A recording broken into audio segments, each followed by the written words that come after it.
और करे अपनी बोरियत का खात्मा।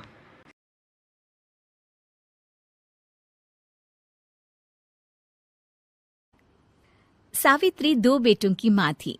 उसे इस बात पर बड़ा घमंड था। वो मानती थी कि बेटे घर की शान होते हैं। ये ले सावित्री, मिठाई खा, मेरे यहाँ पोती पैदा हुई है।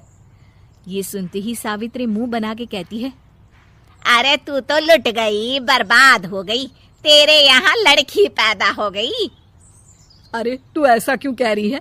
मैं तो बहुत खुश हूँ। अरे जब तेरी पोती के पीछे तुझे खर्चे पर खर्चे करने पड़ेंगे ना, तब ये तेरी सारी खुशी गम में बदल जाएगी। पहले लड़की की पढ़ाई लिखाई का खर्चा, फिर उसकी शादी का खर्चा। अरे आजकल की शादियाँ कितनी महंगी हो गई है। गहने बनाओ, लाखों रुपए पानी की तरह बह जाते हैं।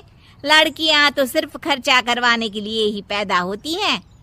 इस तरह लड़कियों के प्रति अपने विचार व्यक्त करते हुए सावित्री ममता को लंबा चौड़ा भाषण देके चली जाती है।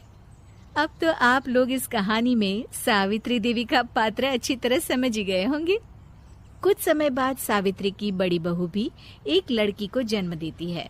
फिर क्या था, सावित्री पूरा आसमान सर पर उठा लेती है।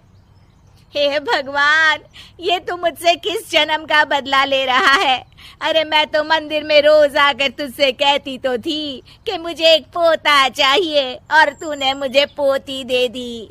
इतनी मिठाइयाँ और प्रसाद चढ़ाने का क्या फायदा हुआ?